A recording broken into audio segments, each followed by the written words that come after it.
Hoy queremos compartir una meditación de la palabra que está en el libro de Colosenses, el capítulo 2, versículo 13 y 14, donde dice: y a vosotros, estando muertos en pecados y en la incircuncisión de vuestra carne, nos dio vida juntamente con él, perdonándonos todos los pecados, anulando el acta de los decretos que había contra nosotros, que nos era contraria, quitándola de en medio y clavándola en la cruz. La Biblia declara en el libro de Romanos, el capítulo 6, el versículo 23, que la paga del pecado es muerte, pero muerte espiritual, no muerte física. Y el versículo 13 de este capítulo segundo de Colosenses dice: estando muertos en pecados y en la incircuncisión de la carne. Este es el caso de los colosenses. Estaban vivos físicamente, pero muertos espiritualmente. Y cuando alguien está muerto, es incapaz de reaccionar a los estímulos sensoriales que recibe provenientes del entorno donde se encuentra, porque sus sentidos no están funcionando porque está muerto. No ve, no oye, no siente, no huele, no tiene gusto, porque está muerto, no reacciona. Y eso mismo sucede con las personas muertas espiritualmente, que son incapaces de reaccionar a los estímulos provenientes de Dios, porque no lo buscan, no lo sienten y no lo conocen. Y en esta situación se encontraban los colosenses, porque antes de la predicación de Pablo no conocían a Jesucristo y además estaban en la incircuncisión de la carne, porque al ser gentiles no habían sido circuncidados, que era la señal del pacto de obediencia del pueblo de Israel a Jehová, y por tanto no estaban bajo la cobertura de la ley de Moisés, dentro de la cual es que se ofrecían los sacrificios para el perdón de los pecados. Ellos estaban desprovistos de toda protección espiritual, porque no conocían a Jesucristo y no estaban bajo la cobertura de la ley. Por tanto, estaban muertos en pecados porque no conocían a Jesucristo y en la incircuncisión de la carne porque no eran judíos, no tenían la señal del pacto del pueblo de Israel en su cuerpo. Pero lo que el apóstol Pablo está enseñando es que una persona muerta en pecados es incapaz de salir del estado mortal en que se encuentra por sí misma y necesita de una fuerza exterior que lo resucite, y esa fuerza es exclusivamente el espíritu de resurrección de Jesucristo. Por eso es que dice a continuación: os dio vida juntamente con él, porque la vida espiritual solo se recibe resucitando con Jesús. Las personas, esto es bueno recordarlo, las personas enfermas necesitan un médico, pero las personas muertas necesitan un resucitador, y ese únicamente es Jesús. Y en cuanto a la incircuncisión de la carne, ahora, gracias al sacrificio de Jesucristo, estamos bajo el nuevo pacto hecho por Dios con la humanidad en la sangre de Jesús derramada en la cruz, recibiendo de esta manera el perdón de pecados por la fe en el Cristo Redentor. La enseñanza básica de este versículo es que gracias a Jesús las causas de la muerte espiritual han sido eliminadas, ya que los pecados son perdonados en la cruz y la circuncisión requerida no es en la carne, sino en el espíritu, que el verdadero cambio no consiste en quitarse un pedazo de piel del cuerpo, sino colocar a Dios en el corazón. Y que la verdadera vida, que es la espiritual, solo se alcanza unidos a Jesús, aceptándolo como nuestro Señor y Salvador, para que todos los pecados que hemos cometido sean perdonados. La única manera de alcanzar vida espiritual es uniendo nuestra vida espiritual con Jesucristo. No existe otra manera de poder revivir, de poder resucitar espiritualmente que no sea uniéndonos a Jesucristo en su muerte para el perdón de los pecados y en su resurrección para alcanzar la vida espiritual, la nueva vida espiritual en la fe de Jesucristo. Y ahora el versículo 14 continúa diciendo: anulando el acta de los decretos que había contra nosotros. Esta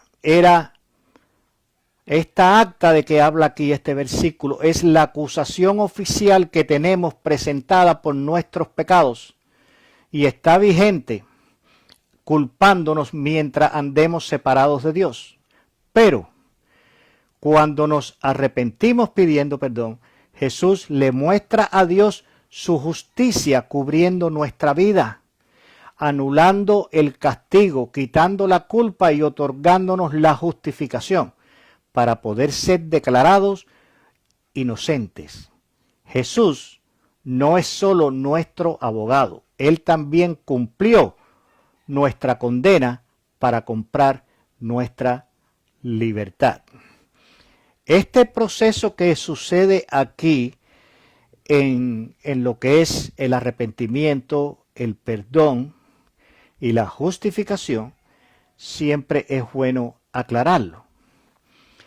Cuando nos arrepentimos y le pedimos perdón a Dios, en ese mismo momento Jesucristo anula el castigo que merecemos por nuestros pecados, porque ya Jesús pagó por eso.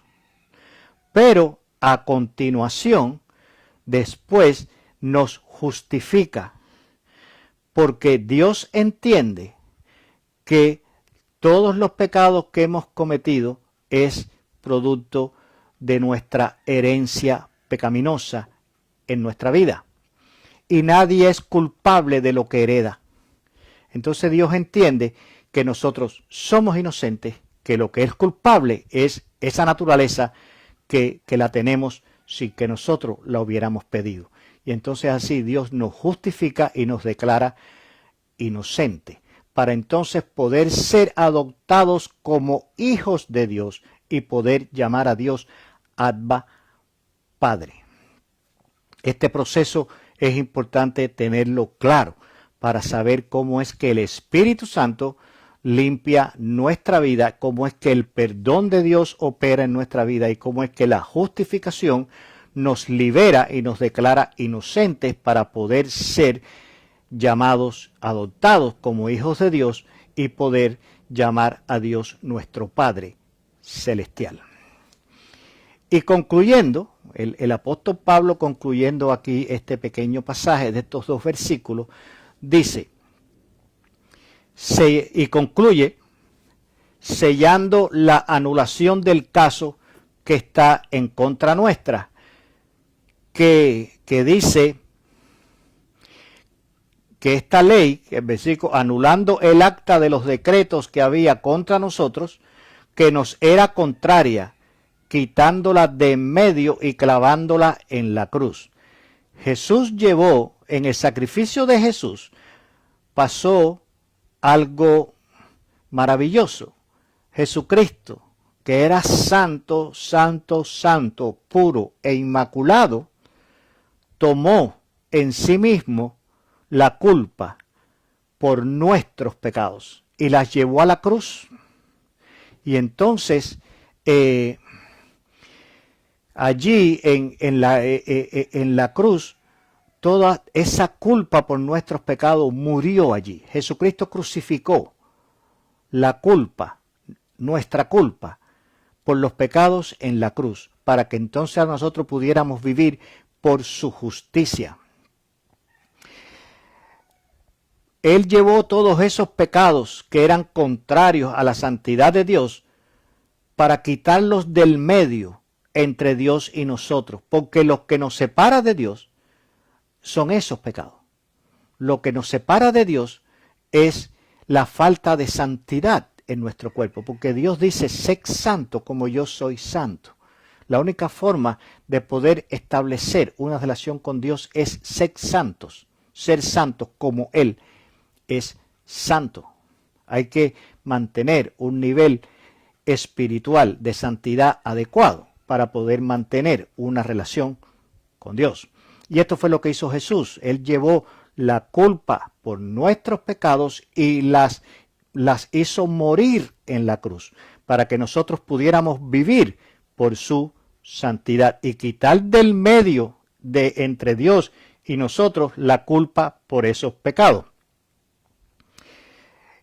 Y nosotros, para quitarla de en medio entre Dios y nosotros, crucificándolo junto con Él, para limpiarlos con su sangre.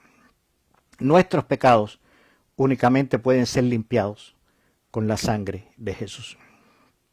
La sangre de los animales no puede limpiar, ni puede pagar por el castigo, por la culpa de los pecados de los hombres. Únicamente la sangre de Jesús es la única que puede hacerlo.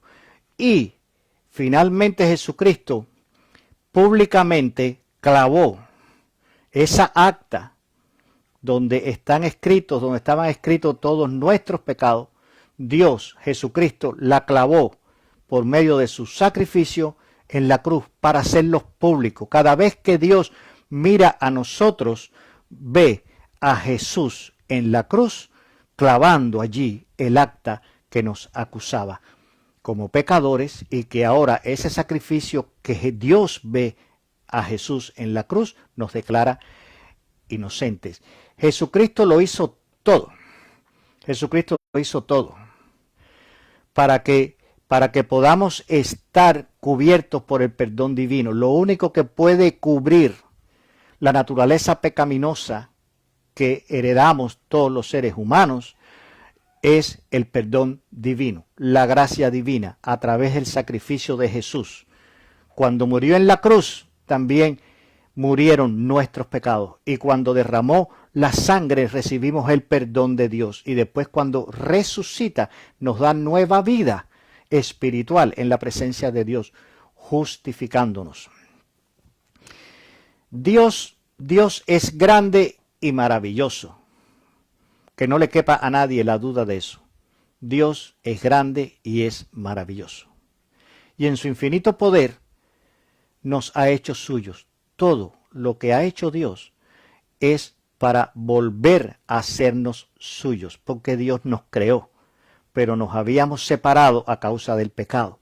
Pero para que pudiéramos retornar a Él y volver a ser ovejas de su prado, para volver a ser ovejas de su rebaño, envió a su Hijo Jesucristo a que muriera por nosotros, para que a través de el perdón de los pecados y la justificación pudiéramos volver a ser suyos, para su gloria y nuestra salvación. Todo lo ha hecho Dios. Lo único que nos resta hacia nosotros es obedecer y vivir por fe a toda esa obra que hizo Jesús, a todo ese sacrificio que hizo Jesús por nosotros.